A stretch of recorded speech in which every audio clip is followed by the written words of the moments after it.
Once you are diagnosed with cancer, what sort of attitude should be adopted by the patient and by the family? Like you said, it's not about having sympathy, but it's about empowering the patient. This is the exact example that you can draw from my sister's story. How she faced her cancer diagnosis. Not once did she sit and cry about it. She was very comfortable. She had a wig. She didn't, she always worked. It was during her last stages that she couldn't go to work. She led a normal lifestyle. She always smiled. She was very positive. The family was also very positive. So every time someone comes to us, one of the first things we say is, it's not a death sentence. And the treatment, and this is why we strive to make the communities aware of early diagnosis. Find is the highest cancer in Sri Lanka, female cancer, is basically breast cancer. We get about 12 people diagnosed, and they are diagnosed at an age where the children are diagnosed every day from breast cancer, right. And 2 people die. And they are diagnosed at an age where they have a young family. So, they are mostly in their 30s, 40s, but those are the early stages. You need to catch them early.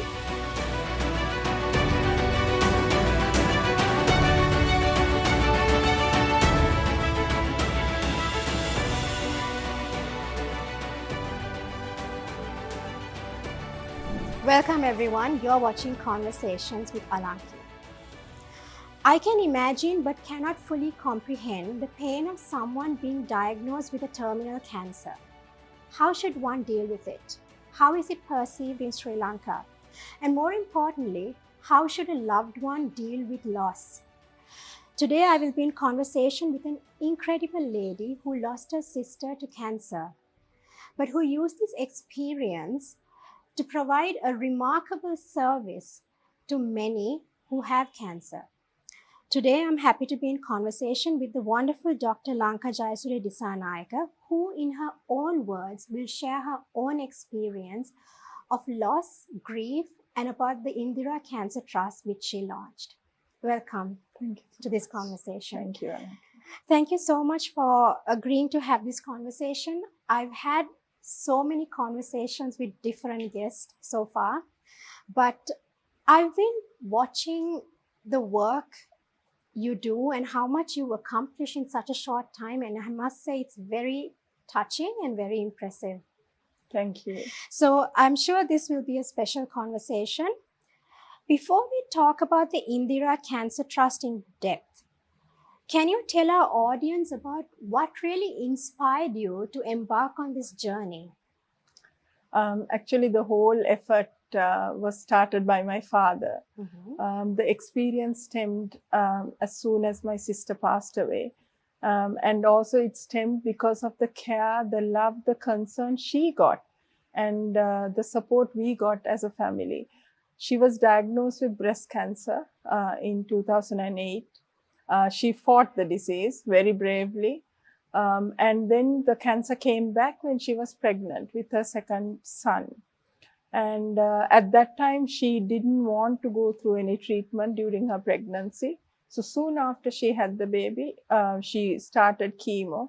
But unfortunately, the cancer had spread and she passed away 1 year later. The episode that she was in hospital in UK, she was unconscious for about a week. And during that time, my father, the whole family was with her. And the care that she got, she was not in any pain whatsoever. She was very comfortable. Unnecessary interventions were not done. There were no tubes put down her nose, her throat, no IV fluids. So we were actually very concerned as a family. We said, is she okay? Should we be feeding her? Won't she be hungry? But every concern we shared was addressed by the medical team. And also there was a team that came around in terms of religious leaders, support staff who came and asked us, whether we were okay, anything we could do, or whether we were worried about anything. So that care that we got, as soon as my sister passed away, we had the funeral in November. As soon as she passed away on the 2nd, we had the funeral on the 10th of November in 2016, and end of November, we started an organization.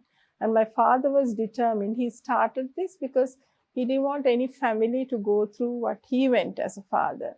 So it was his initiative, which then we as a family supported, and I came into it full time. And also, I think many talk about cancer, but not many talk about how a family or how a loved one should deal with loss. How have you dealt with it? Losing your only sister. Um, I think I have always been told that I have not dealt with it in the proper manner in terms of grieving. But I'm a very practical person, and I knew my sister so well. She was a person who prepared herself for death. She didn't see that as a morbid. She spoke to her children, well, the daughter. She spoke to her husband. She spoke to us as a family. So I understood what she was going through, and she was preparing herself. So I felt that I too have to prepare for her departure. But I think the worst thing was for my parents. My mother was not well at that time, and she couldn't come down to UK. But my father found it extremely difficult to deal with the whole situation, and also her passing away as well. I think as a parent, it's extremely difficult. And to date, he finds it difficult. But for me, I get a lot of consolation by the fact that she had a peaceful death, a comfortable death for which she was prepared for. And so I feel that it is my duty to also accept the fate that she had, and to use that situation. It is a very upsetting situation for a family to lose a sister, a daughter, and the young children lost a mother.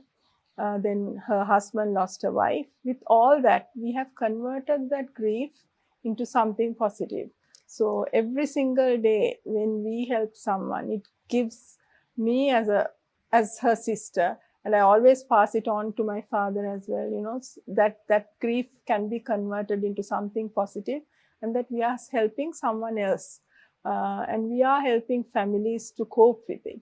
So I think dealing with loss is extremely difficult. I mean, it is easy for me to sit here after nearly 7 years, but still it's painful. But I know her death had meaning. And today we are doing all this because of her passing away.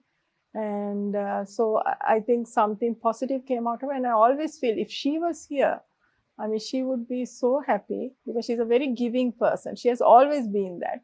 And she would be very happy, and she would be very proud of the fact that we are doing all these things after she passed away. So I think converting something negative into positivity is the key to addressing grief. And this we get a lot of parents, siblings, loved ones walking into our trust, having lost someone. So this is a message we always give them, convert your grief into something positive.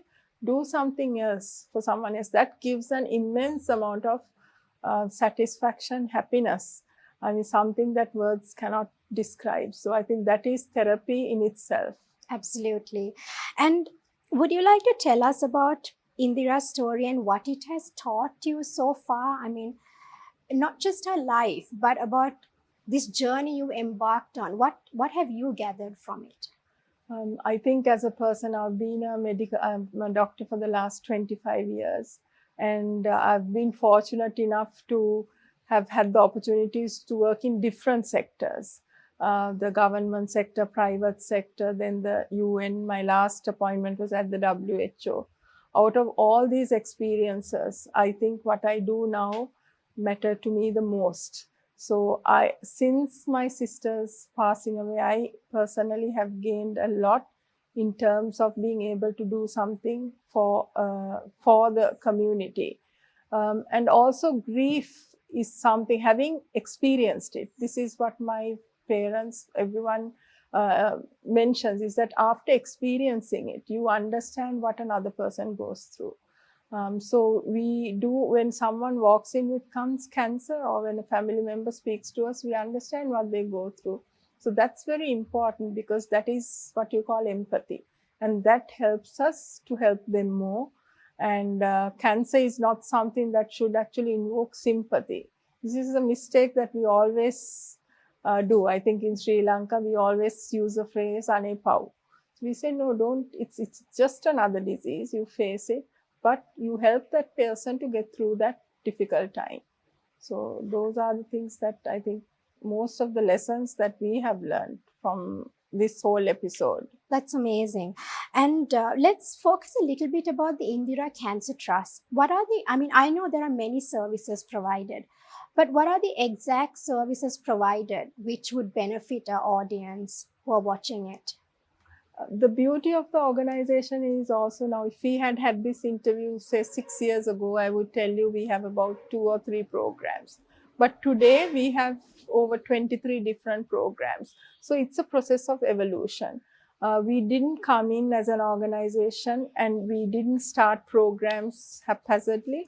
What we did was we came in with our personal experiences. And I must say, as a family, we have grown. Because the Indira Cancer Trust is what it is today because of the team we have. So those are all people who've got the passion, who've had experiences, who have come together to do this. So today we have 23 different programs, and the programs range from early detection into palliative care. So different services, for example, providing medicines, counseling, educational support. I'm sure you would have heard about the hair and wig program, Yes. which is one of the world's first. So we provide the breast prosthesis, we provide dry rations, we provide meals, we have got together with other organizations and we provide a midday meal. And the most recent project, which we started about a month ago, is Suvarana, that is for children with cancer. So what we call ourselves is like a one-stop shop. That provides everything that a patient or a family member needs if they are diagnosed with cancer. It can be a child with cancer or it can be an adult with cancer. So we are very proud of that. And everything is done free of charge. And this whole process also took time. And the COVID situation warranted us to look at the whole thing again. And there were new programs like the dry rations, the feeding, which started because of that. So we look at our programs, we kind of expand, we kind of realign. So those are things that we continuously do. But our final aim is to help a patient and the family. So the family concept we strongly believe in, because even with a diagnosis like this, you have a family standing by you. That really helps them get through their disease. Tell us more about Suvarana. Suvarana is again a landmark project for Sri Lanka. So very proud to have been able to set this up. It is Sri Lanka's first pediatric palliative care center. I was going to ask you if this is something novel in Sri Lanka. Yes, it is. Yes, and same thing like with the WIG program. So this is the first time, and palliative care is end of life care. And again, this was something that actually initiated, the end of life care that my sister got during her time was something that initiated my father to start all this. So being able to kind of take it a step further and do this for children is again something we are very proud of. We're very thankful to the many donors who came forward, and especially to the Sri Lanka Medical Association North America branch, who are main partner for this project. And we have also so many other partners who support this effort. And here what we do is we have, it's a 32-roomed facility. It's not like any other facility, that I must say, because it's surrounded by greenery. You go back to nature. We give more than, I think the building is amazing. It's like a hotel, but more than that, I think the love, care and concern that a family gets, that's very important. So we've handpicked our team to be there, to who's functioning there, and we've ensured that we give them a quality service. So it provides accommodation, because in Sri Lanka, the only hospital that treats children with cancer is the Apeksha Hospital, Maharagama. So children from all over Sri Lanka have to come there. So they have to stay not days, it's like months. And recently we had a child, they were from the North Central province. They have been there since June of last year. So can you imagine being with a child who's sick for so many months? They go in and out of hospital. So we provide them with very nice accommodation, free meals. We are arranging kind of different programs. So we just started. So we are trying to give them some relaxation programs, but most of all, counseling, all that is provided in that facility. And also, it's the first pediatric palliative care center. And are there any challenges you face with Suvarna? We've just started about a month ago, well, about 3 weeks ago. So in addition to Suvarna, we also do the regular Indira Cancer Trust programs as well. Challenges per se, I think maintaining the quality and the services will definitely is a priority for us, and that I don't see as a challenge, but it's seen as a priority, and which we will do. One of the challenges we are facing now is the numbers of patients who are seeking treatment has increased. I was just about to ask you. So I don't know what the reason is, because we were just in another small office just, a few weeks ago. I mean, if I give you one example, we support for transport, because patients come from all over Sri Lanka for the clinic. So these can be adult children. And this month alone, normally we support about 100 patients. This month alone, over 75 new patients have come in. So, the numbers are doubling. Then requests are increasing. For example, requests for medicines, requests for dry rations. So the numbers of patients visiting the facility asking for support has increased. So that is, we see as a challenge, but I'm sure in our existence of the last 7 years, many people have come forward to help us. And, we don't publicize very much, but it's word of mouth. And when someone inquires about us, we always ask them to come and visit, because I think seeing is believing, and transparency and accountability is a must for us. For sure. So I think even with this challenge, I'm sure, there will be people who will come forward and support, because it's very difficult when a patient walks in to our facility. I mean, we do get patients walking in asking for a reimbursement of 35 rupees for transport. So you can imagine, 35 rupees is nothing. So that is the kind of,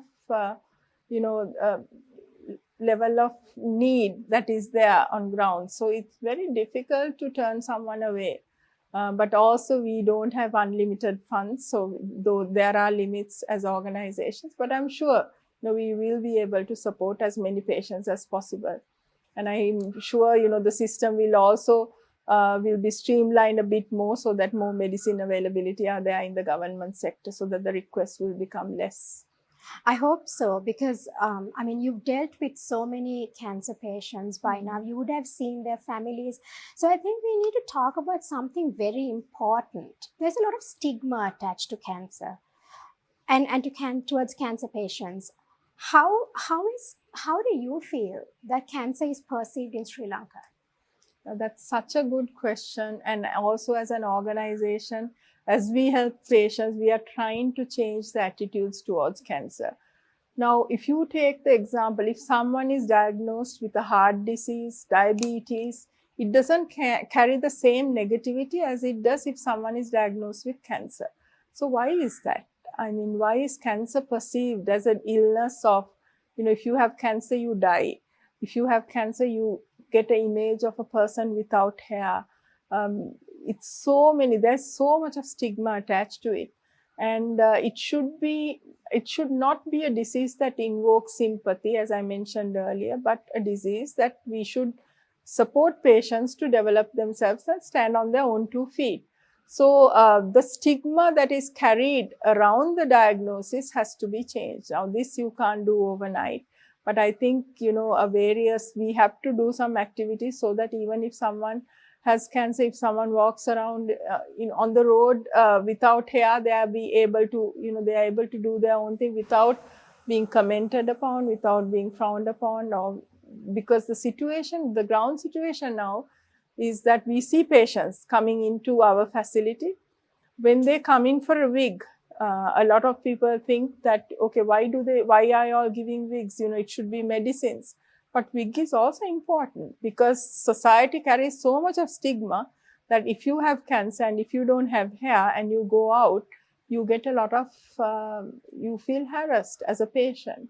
You get asked so many questions. You can't go into your workplace. You can't go to your child's school. Sometimes marriages break up. so many issues. So we are providing wigs to normalize their disease, but with that, we must do and change society's mindset to face and treat people with cancer the same way as they would any other disease.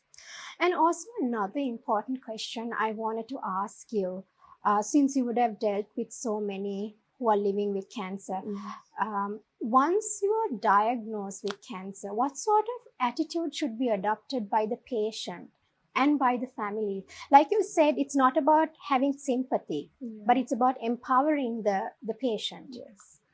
It's so important. I mean, this is the exact example that you can draw from my sister's story. How she faced her cancer diagnosis. Not once did she sit and cry about it. She was very comfortable. She had a wig. She didn't, she always worked. It was during her last stages that she couldn't go to work.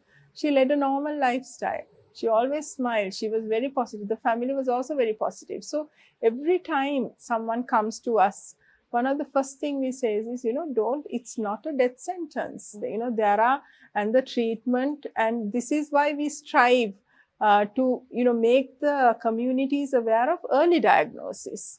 So you catch it early, you treat it, and you get complete cure. So that's very important. And if you get a cancer, there are enough treatment, you go through it. You go through the treatment, can be surgery, chemotherapy, radiotherapy, you go through all that. And whilst you go through treatment, there will be side effects. It's no point refusing treatment because you're losing hair, because you're playing with your life. If you lose your hair, we give you a wig. So, and your mindset has to be very strong. And the family has a big role to play. Because you must always be a support. And what we find is the highest cancer in Sri Lanka, female cancer, is basically breast cancer. We get about 12 people diagnosed, and they are diagnosed at an age where the children are diagnosed every day from breast cancer, right. And 2 people die. And they are diagnosed at an age where they have a young family. So, they are mostly in their 30s, 40s, but those are the early stages. You need to catch them early. And so there's a lot of responsibilities. So this is the exact reason why we say, so the positive outlook to the disease is absolutely important. And that will carry you through. It's just a few months. It's a few months of a rough ride. And we always say, as an organization, we are always there for you. That's why we have in-house counselor. And I must thank the Sahanaya team, who we have a counselor in-house. So if there's anything, counseling is very important. Families need counseling also, because having a loved one with cancer is not an easy task.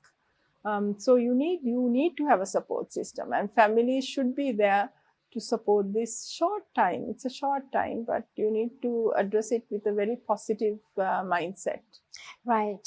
And moving on to the final question, what is your message to those watching this program, particularly to women?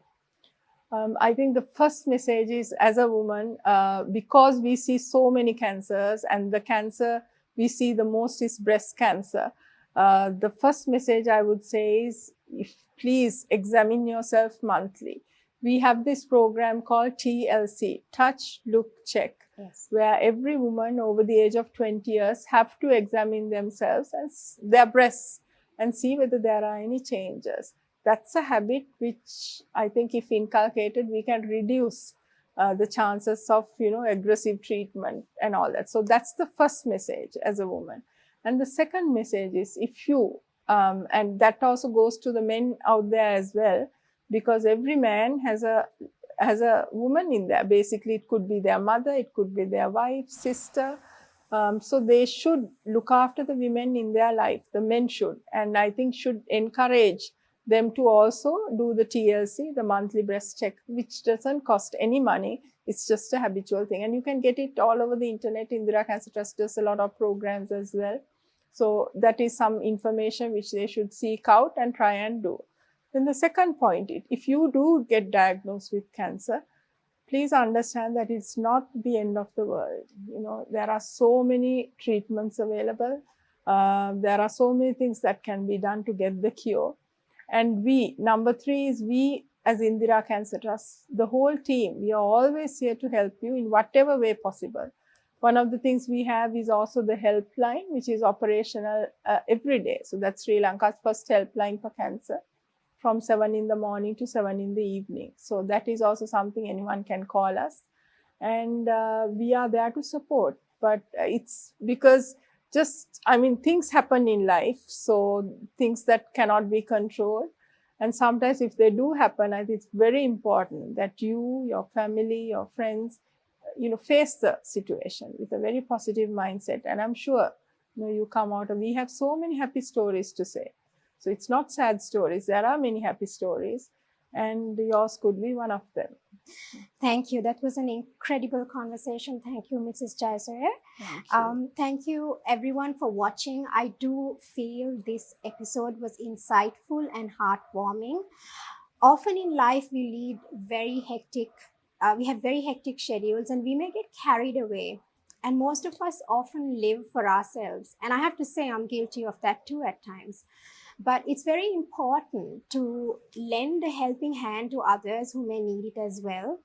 And I feel it takes a special person, an extraordinary person, to actually be there to support others in need as well. And I feel like today I was in conversation with one such lady. Thank you once Thank again. you so much. Thank you everyone for watching. Do like, share and subscribe if you like the program. Stay safe, take care, and God bless.